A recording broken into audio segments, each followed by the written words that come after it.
Mabuhay pageant fans! Welcome back to my YouTube channel, Hey Adam G. It's been 3 days since the Binibining finals and we are still talking about it. So for today's content, I will do a comprehensive review of the finals night. So this is like a subdued version of my unfiltered reaction video which I came out with last Monday. Right. So since being postponed for more than a year, the much-awaited comeback of Binibining Pilipinas was as grand and glamorous as ever, and I'm sure you also feel the same way. But for me, what it made it more special and meaningful were the changes and improvements we have seen from the telecast to mark a start of its rebranding as a pageant. So let's start with the technical aspects of the show. Let's start with the overall production. Let's start with the overall production.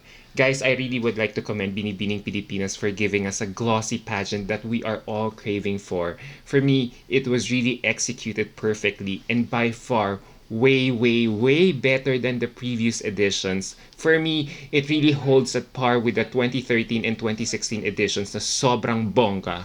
And can we also talk about the lighting? Kitang-kita mo talaga yung ilaw na ilaw talaga yung mga faces ng mga girls, and it did not give them weird shadows when mataas yung lighting or if sa likod yung ilaw na nakikita mo na yung mga fly na nagpa-fly away na pala yung mga buhok ng mga candidates. This year, nakuha nila yung tamang timpla ng ilaw.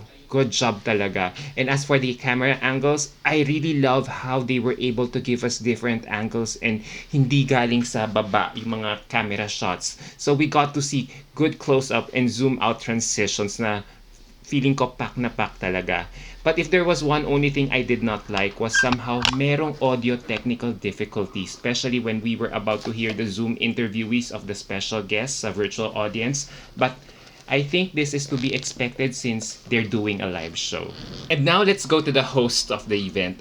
For me, I do applaud Miss Nicole Cordoves and Miss Catriona Gray for doing such a great job at hosting this pageant. Initially brought in as mentors for the girls in a lot of online sessions, their tandem was really refreshing in our eyes. You could really see na maganda yung dynamics nila with one another and they could really exchange jokes and give really great commentaries in between. But what I loved the most about their hosting was that in the end they delivered a message of hope to every Filipino during this pandemic. Na it was so poetic on how it was written, and it was a message that we really badly need to hear. So kudos to them. Kudos to Binibining Pilipinas for getting them to host the 57th edition of their pageant. But if I were to nitpick lang siguro, I would have appreciated if they rehearsed the way they would say the names of the girls, as there were a lot of mispronunciation during the show. Not that it is a big deal, pero for me kasi, I consider these moments as a girl's life's highlights, and I wish their names were said properly. Because for me, these girls, these candidates would forever look back on these videos, and kung mali yung pagkasabi ng name nila, syempre, di ba, medyo a little bit off, but isipin nyo na lang, just think of it as yung typical graduation ninyo, di ba? Tapos pronounce yung name yun ng iba.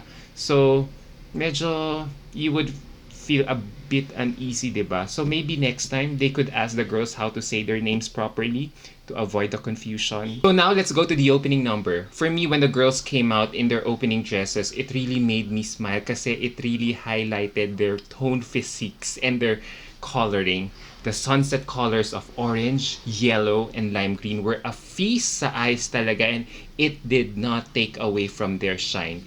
In short, walang kinain ng dress kasi sometimes when it's too sparkly or heavy, you could see nawawala yung girl. And for me, the opening made me really miss the traditional Binibining Pilipinas, wherein they get to introduce themselves and the province they represent, yung Kasini Canado Cebu!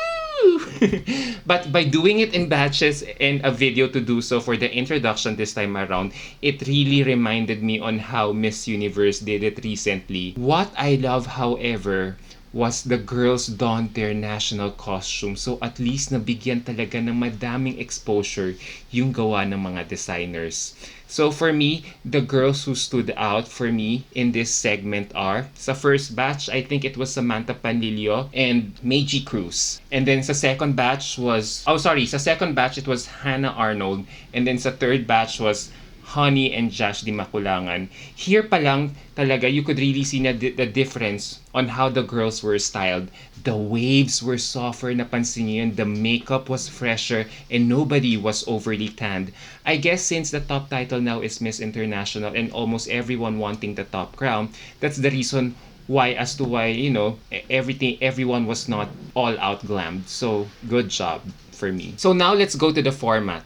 After the awarding of the first batch of awards, the top 12 were immediately called not to participate on the show proper. They had to do a speech round, swimsuit, evening gown, and Q&A. From 34 to 12, that is such a huge cut. And how I wish they did a top 20 to do both speech and swim, then top 12 na lang for evening round and Q&A to give much more exposure to the girls who dedicated more than a year of their lives to this pageant. Parang konsuelo na lang sa kanila na mas madaming makaparticipate sana during the finals night. But you know what, guys? I do understand also where Binibining Pilipinas is coming from, na they were given only 2 hours to do the whole show by the IATF. So having segments like this would really prolong the show. Now, let's address the big elephant in the room, which is Justine Felizarta's non-placement during the finals night. For me, guys, I always thought Justine was one of the frontrunners in this batch and had all the qualities needed to be a Binibining Pilipinas title holder. So it came to a surprise when she did not make it in the first cut. So based on what I've seen, for me, this girl really delivered in the photo shoots, press presentation, activities, and even on her social media pasabogs. But if you will ask me, guys, I think the only reason that I could think of as to why she was not included was probably her health condition. And the organization might have been apprehensive on subjecting her to more stress had she been crowned. Because let's face it, guys, pag pinapasok mo si Justine sa top 12, a crown cannot be denied. So that's just my theory. But the top 12 really observed naman that they, for me, the top 12 or the top 13 girls really deserve naman their respective spots. And now let's go to the tributes segment of the competition. For me, Bea Rose Santiago's interview and tribute was quite special in my opinion. She suffers from IgA nephropathy, which is an autoimmune disease that led to end-stage renal disease. That is why she is having dialysis pala 5 times a week. So imagine how strong and how much of a fighter this lady is, learning how to do dialysis on her own. Wow, she is really, she is indeed so inspirational even after her reign as Miss International. So let's all hope and pray that she goes through her scheduled renal transplant in the near future. So my thoughts and prayers are with her during this difficult time. And also, I believe what is also interesting for this year is that Binibining Pilipinas gave us tributes to the 4 international pageants currently on their roster. It's as if they are reintroducing the pageant to the Filipino people, showcasing what it's about, their experiences, and the difference it made to the lives of our former queens. So it was nice to see the former queens too, like Karen Galman, who was our first Miss Intercontinental, looking pageant ready till today, and the ever beautiful Ann Collis, who is our first Miss Globe title holder. And I also appreciated the fact that Samantha Bernardo was given her own moment during the finals. I really believe that after everything that she's been through, she really has proven herself in this field of pageantry.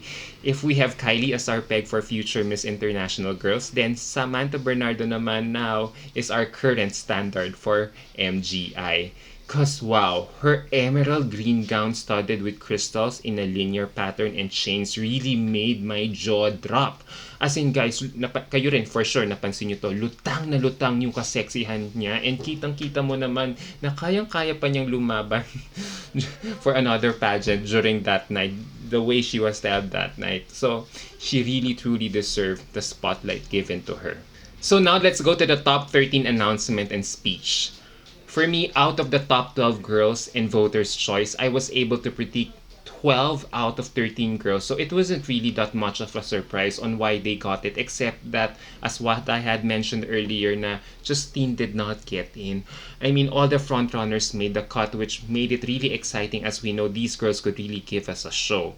As for the speech content, I really think no one faltered during this round because it's a prepared speech. So they were able to rehearse it, and I think, think about the content of their messages. As for who stood out in this round, I think Patricia Garcia on her speech about the importance of good governance in the Philippines during the time of the pandemic is quite commendable. Ditto with Karen Mendoza, who was glowing from within, and her stage presence could really not be denied. Her speech on mental health was very Kylie Versosa Miss International, and it's so brilliant how she used this round to give highlight to her advocacy. Napansin niyo yon? And Meiji Cruz, who finally perfected her styling na sobrang classy but screamed to Miss Grand International. She spoke with so much conviction in her speech on how COVID-19 equally affects everyone, regardless of social status, age, and gender, was very, very powerful. For also Jashlyn Makulangan, who spoke about Typhoon Ulysses that struck her province Albay and what she did after. It was really a great way to introduce where she is from, and she showed the goodness of her heart. And also Cindy Obenita, who spoke with so much class when she said na she assisted homebound Filipino workers during their flights. You could really see that she really spoke from the heart. And now we go to the swimsuit presentation. I know some of you guys might disagree with me, but the swimsuits made by Doms Ramos in collaboration with Mac Tumang was a fashion dream come true. They were able to elevate the swimwear of the girls without looking too campy, as we are so used to solid colors like white, pink, and yellow for swimwear for quite a long time, diba? Napansin niyo yon. And this one, however, was different, with the one-shouldered cape, the orange Adarna-inspired pattern, and the gold accents. How I wish, though, they created maybe a blue version or in another color of it, as the color orange did not suit some of the girls' skin tone, in my opinion. As for who took over this round, we can all agree that Meiji Cruz took this by storm. Her twirls were perfect a la Samantha Bernardo, and she really made sure to execute every turn the right way. Guys, napansin niyo yon, hindi biro yung footwork that goes with it na ginawa niya on stage, and kitang-kita na talagang it was so effortlessly done by Meiji. You could see also na she was projecting sa camera, smiling, then transitioning to fears na very smoothly. So it was no surprise to me when she won the Best in Swimsuit award for this year's edition. Deserved talaga. And based on press presentation, we all knew that she would really deliver in this round. So other standouts for me in this round were Gabby Basiano, Karen Mendoza, Maureen Montang, and Honey Cartasano. And now let's go to the evening gown round of the competition. First and foremost, I would like to commend the production for choosing Binibini as the song for this segment. Ako lang ba? Or this song was really made for this portion of the competition, and I would not mind if they use this moving forwards. Second, I also love yung paandar ng Binibini, wherein they showed the gown in a dress form before the girl would come out. For me, it really showed the work that went to each couture creation, and we actually got to see the real color of the dress, the details of the beadwork, and its shape and cut. And for a pageant fan like me, this is so different and a step towards the right direction, since the designers, I think, since the designer's work is given the spotlight and recognition.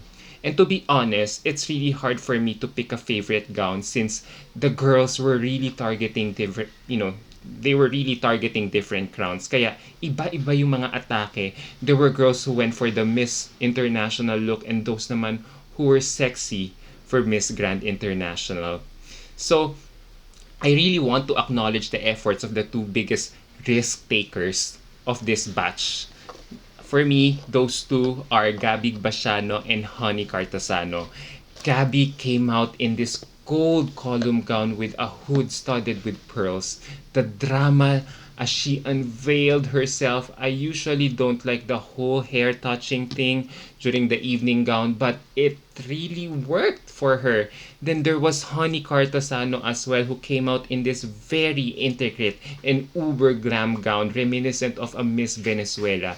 She had a very I think she had a very, very interesting neckline, and the details would really make you take a second look or third look. And so, really, guys, talaga, leave it to Paulo Ballesteros and his team to make sure that Honey Cartasana will have a huge stage impact. Also, for me, Hannah Arnold really went for the kill during this round, as she really went there and said, I want this Miss International crown in her bubble pink in her bubblegum pink gown.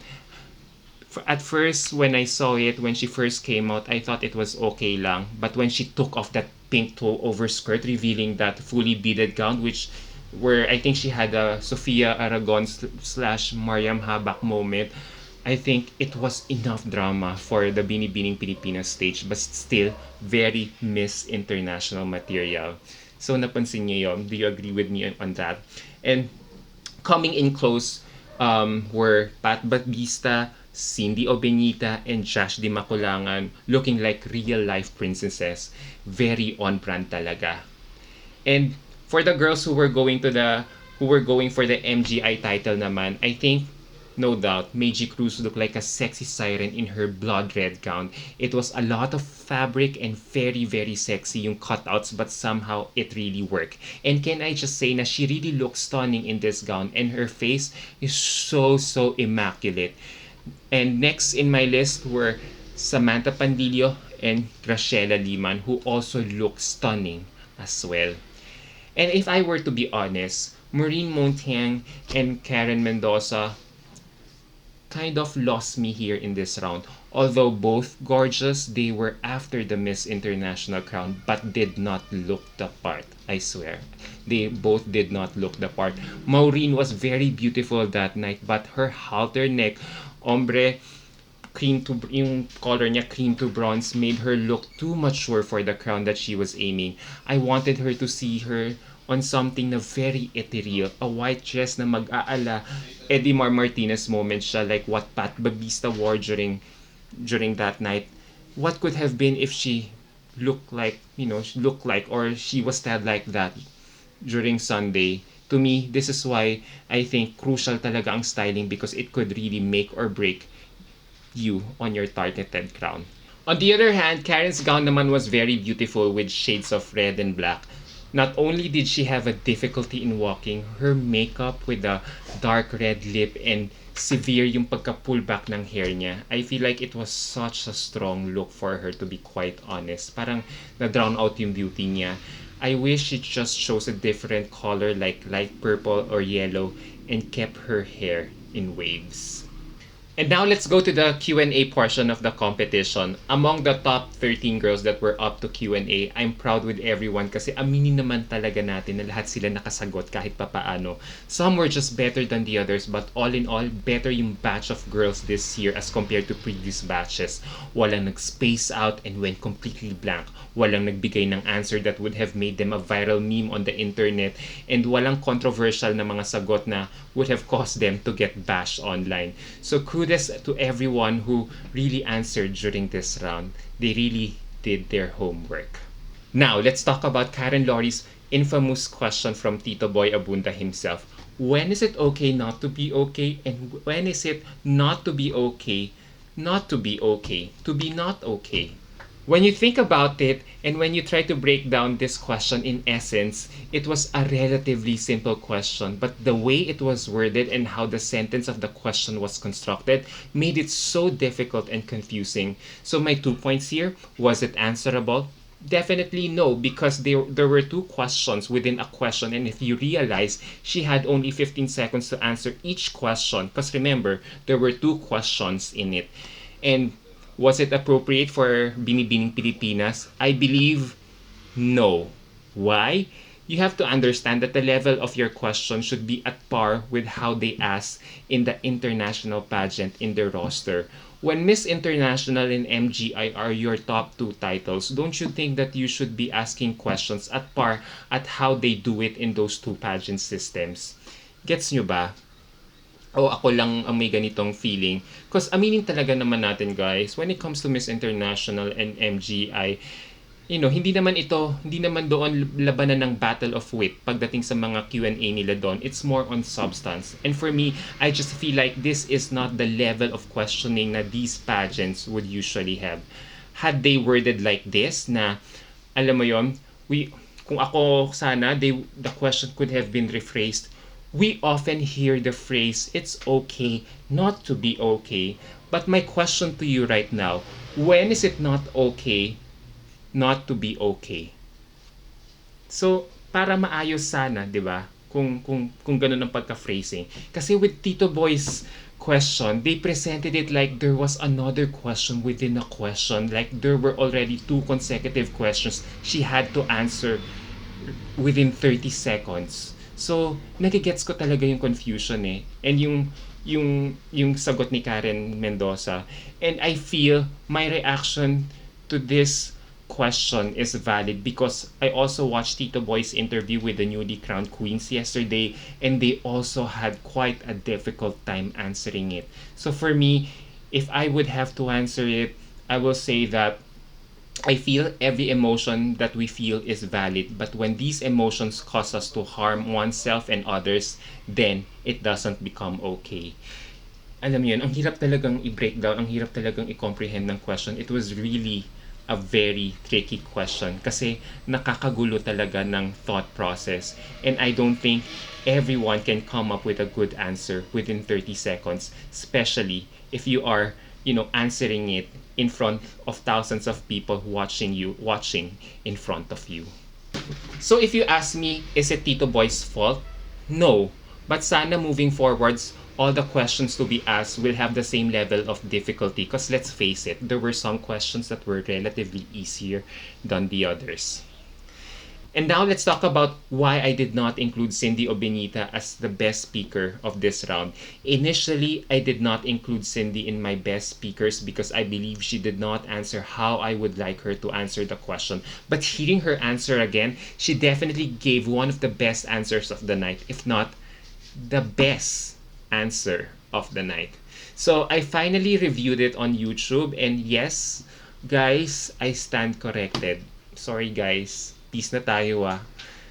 I apologize. She really answered her question well. Guys, wala akong issue kay Cindy. I have no issue with her. She really killed it. My apologies talaga. It's really one of the best answers given by a candidate in the history of Binibining Pilipinas. So now we go to the placements of the 4 newly crowned title holders. Am I happy or not? I'll be honest to say that I wasn't at first because I wanted Justine to be there and nasira na ang listahan ko when she really wasn't included. But you know what guys, after quite some time, I realized that the 4 girls who got the crowns delivered during the Q&A and did so good on the other segments of the competition. So they were consistent talaga kumbaga and they really earned those titles that night. Hannah was a no-brainer na she would get the Miss International title after her performance that night.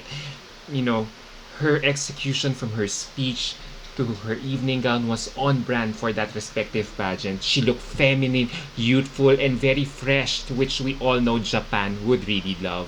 And although I placed her as first runner-up initially, this girl was really crown-worthy that night. So I really do not see any other crown on her head at all. I also couldn't see Samantha Padilla, Cindy Obenita, or even probably Maureen taking home this title because of her styling. Napansin ko na rin yun. So, speaking of Maureen because of her age was going to get Globe or Miss International. So that's why she had to settle for Globe. For me, she really did not look the part of Miss International during that night. And being 28 years old na din, kaya she really was given the Miss International Globe title. I think it was also strategic to give her this crown because kahit na mas postpone pa yung pageant this year and next year pa siya lumabal, pasok pa rin siya within the 18 to 30 age bracket ng Miss Globe. And also, there are also talks of another postponement of Miss International this year. So giving Maureen this crown would also be risky since baka mag-age out na talaga siya.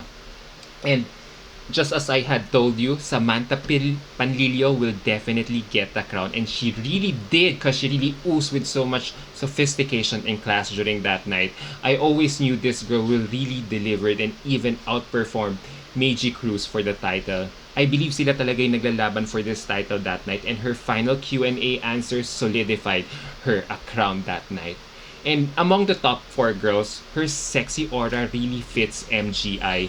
Some might argue na why her when MGI likes tall girls and she doesn't have that height needed. Well, she stands as tall as Elizabeth Clancy in my opinion, who gave us a second runner-up finish at MGI back in 2017. So I believe Samantha Padilla could pull it off. Now, let's go to Cindy Obenita, who is the biggest surprise of the night. Her communication skills will really be put into good use for this pageant because if you will remember, Katarina Rodriguez and Karen Galman did so well in this pageant, and we all know naman na they were so eloquently spoken women. And I think Cindy suits this pageant more than any other crowns at stake that night.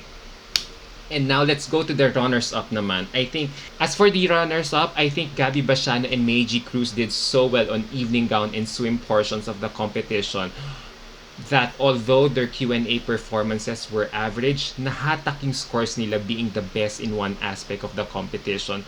Parang nung in-average yung scores nila, nasama pa rin sila sa top 6. And I also think that it's very strategic to place Gabby Bashano as first runner-up as she is a chameleon, and just in case guys na kailanganin may sumali for a pageant in the near future, she can really fit the mold right away.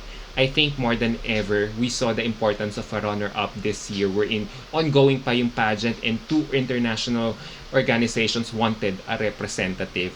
If ever may mangyari uling na ganito next year or later this year, Gabby could easily be sent right away ng walang problem. Kasi pasok pa rin ang age niya sa lahat ng pageant organizations, as I think she's only 23 years old. So, my advice for these 4 women competing this year, you only have a few months to research and train for your pageant. No more breaks. As in talagang give your all na talaga. Go all in na, considering some of your competitors had an advantage training for a few months now or earlier than you, all of you. So for Hannah, Lara and Kylie are also 2 girls who really went all in. Their level of research sa culture ng Japan went above and beyond expected. So for me, if Hannah were to ask me, she really has to find a paandar which would really work for her, na mapapansin siya. Kasi Kylie's trademark was her pearls and doll-like styling, wherein Lara Kigaman always had a flag wherever she went. So go in for the kill. As for Samantha Padilla, you have the look. Samantha she really has the look, but her pasarela needs work. So she really has to train with Tito Rogel on this kasi all eyes will really be on her when she competes sa Miss Grand International later this year. Everyone is really expecting her to get our first Golden Crown, and the pressure is really there. As for Cindy, she is very beautiful, but for me, she really has to experiment on her styling, as Miss Intercons I feel wants a glamazon, and also I would love her to tone her body more to really solidify everything. Masyadong more, parang napansin ko kasi masyadong more on the physical yung pageant ng Miss Intercontinental, so I would love her to transform herself na ala fierce version ni Roheli Katakutan na super kamukha niya, di ba? Napansin nyo. As for Maureen, similar to Cindy, her styling is very crucial in every aspect of the Miss Globe competition. For me, she really has an edge as Miss Philippines, but this pageant has multiple wardrobe changes and you need to look at your best every time. I think napansin nyo yun, they have a red gown moment, then a white gown every time during the finals. Basta maraming mga costume changes. So figure out what cut and style works for her. lumaban talaga dapat si Maureen. Huwag siyang umasa sa ganda lang. Now, if you might ask me if there are girls in Binibini who I would like to join again in the near future, of course naman guys. Well, apart from Gabby Basiano for obvious reasons, for Kagandahang Flores, I would like Josh Di Maculangan and Francesca Taruk to come back. From Aces and Queens, I would love to have Patricia Babista and Karen Lori Mendoza to be the flag bearers of this camp again. I say this because they have been through it all as a candidate. Nakarating na sila all the way to top 12. Na experience na nila lahat. So having experienced all of it, for sure they know what to do next time around. So I hope all the girls that I mentioned could take inspiration from Kylie Versosa and now probably Hannah Arnold, who both joined Binibini twice before finally winning their Decide crown. Yung wag na silang mawala ng pag-asa because after all, they are still young and kayang-kaya pa talaga ng mga edad nila. So overall, if you will ask me, it wasn't the results that I wanted, but it really made a lot of sense. It was very, very strategic for these girls to be placed in their pageant assignments right now. It really makes more sense, especially if you think about Miss International on the possibility of not holding a pageant again this year. So kaya nagets ko why Maureen Montang was sent to Miss Globe instead. Then there is also Samantha Padilla who prevailed over Graciela and Meiji for MGI on account that she was very consistent in all aspects of the show. Maybe, in my opinion, Binibining Pilipinas is really interested to win our 7th Miss International crown and 2nd Miss Globe crown this year. The appointment of Hannah and Maureen for those titles are very, very strategic. Nagagets ko na talaga. It really makes sense. So there you go guys, congratulations to our new set of queens. May they reign with so much passion and purpose in the platform that they are given to them right now because they are all girls with so much beautiful advocacies. Panatag talaga ang loob ko na may laban ulit tayo with this new set of queens in the international arena. Alright guys, I know mahaba ang recap ko but I'm sure nakinig naman kayo from start to finish. So, see you on my next video. Bye!